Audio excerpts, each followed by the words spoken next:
Welcome to the Business Scholarship Podcast, interdisciplinary conversations about new works in the broad world of business research. I'm your host, Andrew Jennings. If you like what you hear today, please consider subscribing to the podcast or sharing with others who might like it too. And if you have ideas for future episodes, let me know. My email address is andrew@andrewkjennings.com, and I look forward to hearing from you.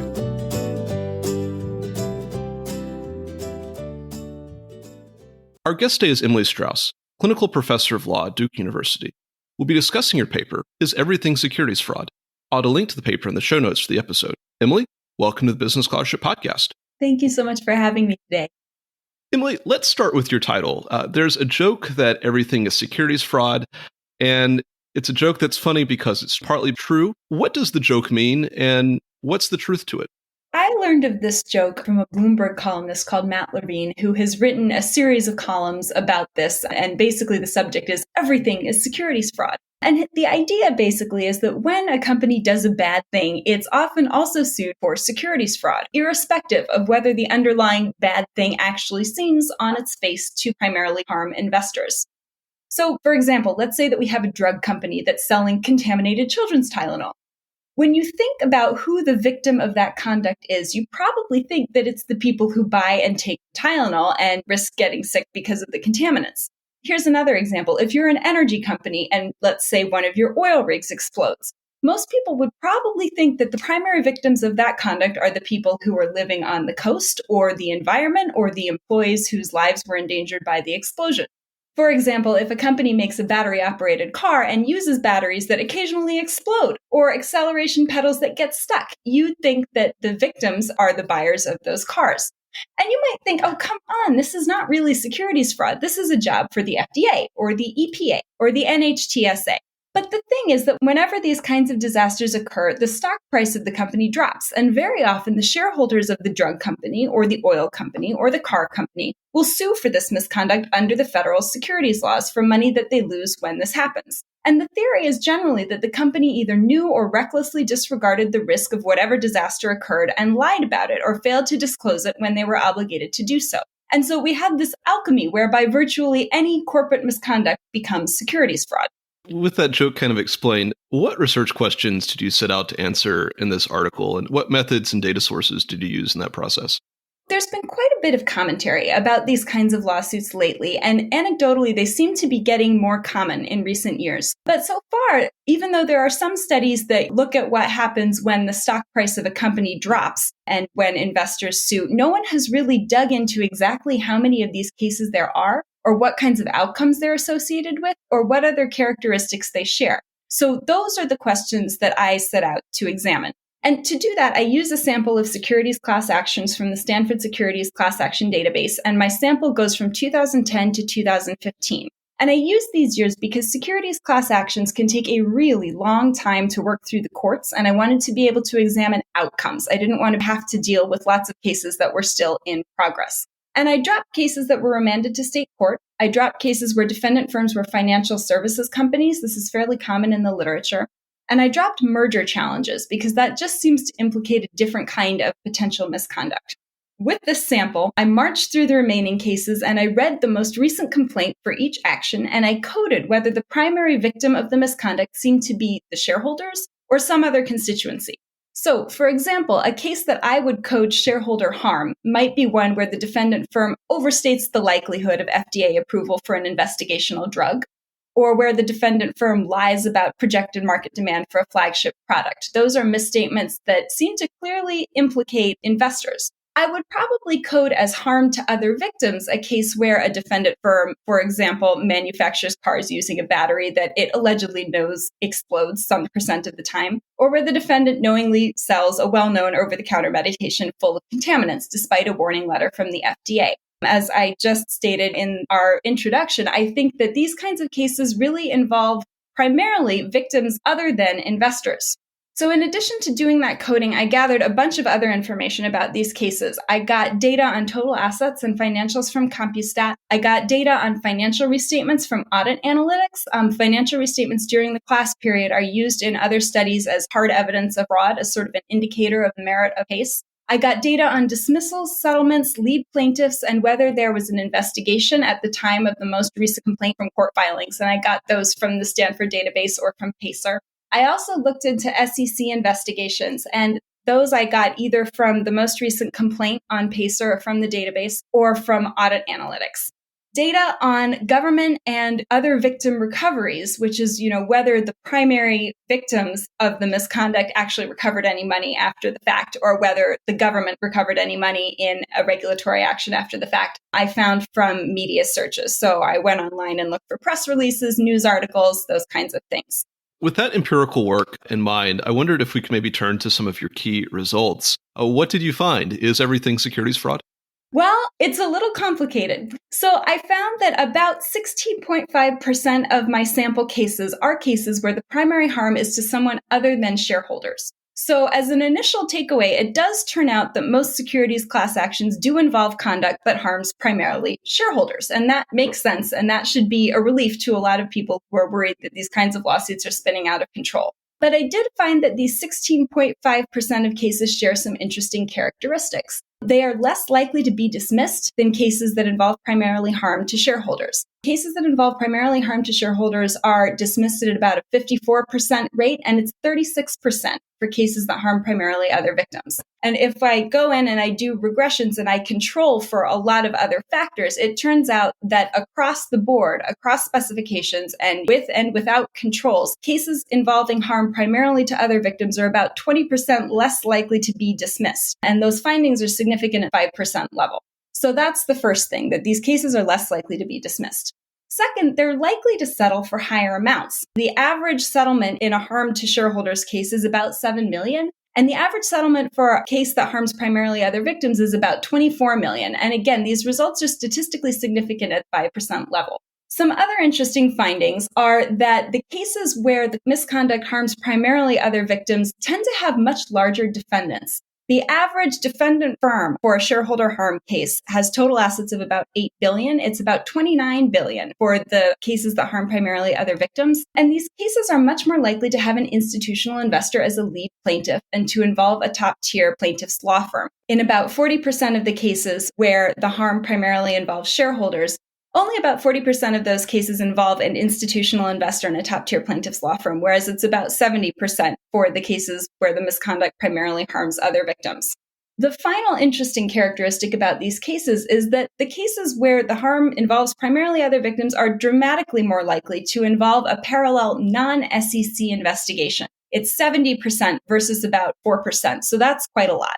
In the paper, you look at the possibility that some of these securities actions involving other victims might be opportunistic. I wondered if you could talk about what some of the normative and policy implications of that might be if that, in fact, is the case. So I'm going to back up a little bit first. I think that these cases are driven by a couple of different things. I think one reason that we get them might be the obvious, which is that firms that are depraved enough to externalize costs to third parties are also depraved enough to lie to their shareholders about it. I think another reason that we might get them is that the disasters that give rise to these kinds of lawsuits represent the manifestation of some kind of tail risk that the firm did not think would actually happen, but did. But as you said, I think that a complementary reason that we might get these cases is because the defendant firms are attractive litigation targets. And the reason that I think these cases might be opportunistic is that they are predominantly against very large firms, and they overwhelmingly involve non-SEC government investigations. We know from previous literature and kind of from common sense that SEC investigations in particular really increase your odds of a successful litigation outcome as a plaintiff, in part because it gives you a lot of nice facts that you can plead in a complaint to overcome the hurdles in the PSLRA. And based on my data, it looks like non-SEC investigations have a similar, although a less strong effect. So it's possible that shareholder plaintiffs may be deliberately selecting large firms experiencing non-SEC investigations because even though they're not associated as strongly with positive outcomes as SEC investigations, a non-SEC investigation is better than nothing, and you could win really big because the defendant firm is very large. And if you think that that's what's happening, that the misconduct by the firm often does not involve actual fraud against shareholders, and that these lawsuits are the brainchildren of opportunistic plaintiffs' lawyers, then you would argue that they should be curtailed. And we see quite a bit of commentary by folks in the industry particularly, but also some academics making exactly this argument. And they are recommending things like damages caps. But one thing that I think my data shows is that if you really wanted to get rid of these cases, limiting plaintiffs' abilities to use non-SEC investigations in their complaints would probably do the job. I personally think that's too blunt an instrument, but my sample shows that these cases almost universally involve non-SEC investigations, and this is, I think, partly what makes them so appealing to plaintiffs. Do we need reform in the event-driven litigation space, as you maybe allude to a little bit? Are there reforms that we should be thinking about or that you would propose? And what might they mean in terms of litigation impacts and effects on potential tort victims, which you discuss quite a bit in the paper, but also on shareholders or corporate governance? I think there are a lot of ways of thinking about this question. And so far, there seem to be two main schools of thought on reform. And as you might expect, each of them is fairly extreme. One is composed of industry professionals and defense lawyers who say, hey, these are opportunistic lawsuits. They just benefit plaintiffs' lawyers, and we should get rid of them. The other is composed of plaintiffs' lawyers, and they say, hey, often these shareholders actually are defrauded, and courts can tell the good cases from the bad ones. And so the current system is just fine the way it is. I think that the truth is probably somewhere in the middle. I think there are some ways that these cases could perform a valuable function and some ways in which they really don't work very well. So I'm going to talk a little bit about that. I think it's possible that these cases might help deter companies from doing bad things to third parties. They generally can make the costs of bad conduct higher. And so in that way, they can serve sort of a general deterrence function. A more specific reason that I think they might have value is because in my sample, there's a subset of event-driven cases where only the shareholders recovered, where the primary victims of the misconduct and regulators didn't recover anything, and the only punishment that the firm really had to bear was from the shareholder litigation. And so it could be that these lawsuits impose penalties on firms for misconduct where other parties really have difficulty doing so for whatever reason. I do think there are some caveats to that conclusion. First, it can be difficult to tell based on the data that's available whether the primary victims of the misconduct ever recovered. A lot of those settlements are private, so there's an extent to which we just don't always know. But the other possibility is that these settlements might be nuisance settlements, and regulators and primary victims did not recover because the firm didn't really do anything that bad. So I think that there is a possibility that these cases serve a deterrence function, but it's difficult to know how extensive that is. I don't think these cases perform very well as a compensation mechanism. They obviously don't compensate the primary victims of the misconduct, and a lot of scholars in general think that securities class actions generally don't even compensate shareholders that effectively. So I don't think they do a good job from that perspective. Finally, I don't think that these cases perform optimally as monitoring mechanisms for preventing third-party harm. And I think this for a couple of reasons. The first and most obvious reason is that you can only sue after the third party is actually harmed. And to the extent that we want to prevent firms from externalizing their costs onto third parties in the first instance, this is not really ideal. Second, I think that a lot of the misconduct that harms third parties might actually benefit shareholders if the company does not get caught. So for instance, things like cost-cutting measures that could compromise safety might actually raise share price. Shareholders might rationally prefer their managers to externalize costs to third parties as long as the likelihood that they will get caught is low. And to the extent that they might be able to recoup some portion of their losses after the management is caught by bringing a securities class action, I think this exacerbates those incentives.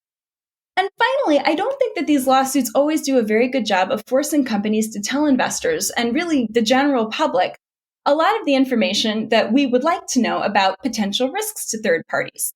Other scholars have commented that, under the current securities laws, you don't actually have to disclose that much about these kinds of risks. And firms often reduce their exposure to liability by being very vague about potential catastrophic risks or just by not saying anything. So in terms of policy prescriptions, I think that one of the most helpful things we can do is find a way to get companies to make more useful disclosures about the potential risks to outsiders, particularly the risks of the kinds of catastrophes that we see when, for example, an oil rig explodes. This could be tricky to do, but it could help third parties, and it might make these cases more useful if the disclosures that they are enforcing were of more value to the public in general. I think there are a couple of ways that you could do this. You could ask companies to make more specific and specifically identifying disclosures about the kinds of risks that they might be creating for third parties. I think that would be difficult because those risks are difficult to calculate. But I think another thing that we could do is mandate different kinds of ESG disclosures that require companies to disclose what they are doing to protect third parties more broadly, probably within an ESG framework. And in general, those kinds of disclosures would probably be more useful in helping the public in general and investors in particular monitor companies' conduct with respect to outsiders. Are there any key takeaways or open questions you would like our listeners to be thinking about as it relates to this article or this interview? Absolutely. So I think the most interesting question by far is how this area of litigation is evolving. My sample is from 2010 to 2015 for the reasons that I discussed.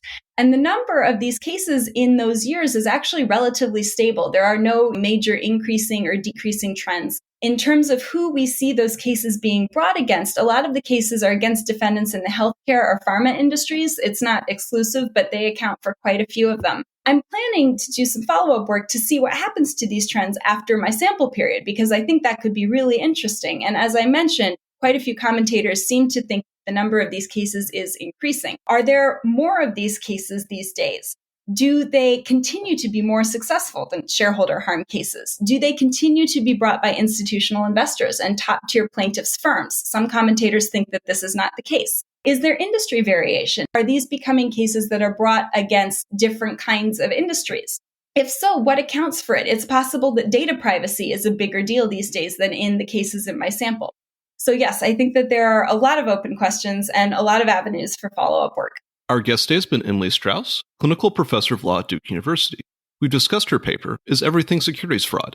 I'll link to the paper in the show notes for the episode. Emily, thank you for joining the Business Scholarship Podcast. Thanks so much for having me. It's been great. Thank you for listening to another episode of the Business Scholarship Podcast. If you like what you heard, please consider subscribing to the podcast or leaving a rating on your favorite podcast app, or let other people know about it too. If you have suggestions for future episodes, please let me know. My email address is andrew@andrewkjennings.com, and I look forward to hearing from you. Until the next time, I'm your host, Andrew Jennings.